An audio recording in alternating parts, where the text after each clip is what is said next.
Hello and welcome to another episode of the Classical Republican Book Review on the People's Terms by Philip Pettit. Chapter 1.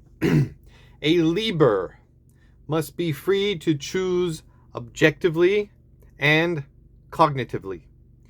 There are two ways free choice can be hindered: vitiation and invasion. Vitiation is like nullification. So he gives the example where you have newspapers and people don't really buy newspapers anymore. And so some places you really don't have the freedom. You don't have the choice to go and buy a local newspaper. An invasion is more like direct intervention where somebody is getting in your way and or dominating you, inflicting their will on you. So he goes on to say that interference does not necessarily impose another's will upon you. He gives the example of one trying to reduce alcohol consumption. So he gives the keys to the cupboard to a friend with the instructions that it does not get opened without 24 hours notice.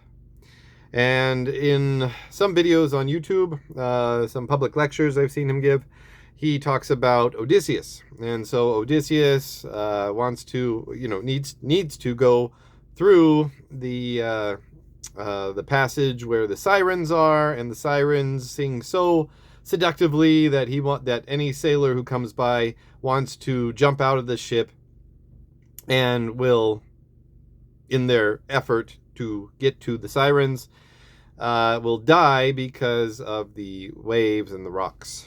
So Odysseus tells his sailors to tie him up and put wax in their ears so they can sail him through, while he will be able to hear the sirens call, and while he will want to jump into the sea and swim to them, he won't be able to. He will not have that ability, and it's taken away in a way, by his sailors physically, but really they are instituting his will.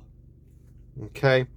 So your will is not being subverted, but you are being interfered with in support of your will. So that's what Odysseus was doing. So towards the end, he mentions that freedom of choice requires resourcing and protecting. He gives the example of driving. So as far as resourcing, you must have the skills, and there must be cars that are available, cheap enough for you to afford to purchase. And as far as protection, there must be a network of, resourcing. There also must be a network of roads and convention for governing their use. Now, on page 73 of his book, he writes, "Our discussion of the nature of resourcing and protection leads us naturally into the project pursued in this book. I shall argue in the coming chapters that the freedom as non-domination of its citizens is of paramount importance for the state insofar as it is interested in justice or legitimacy, and that its first duty in both justice and legitimacy is to try to make its people free, subject to the constraint of treating its citizens as equals.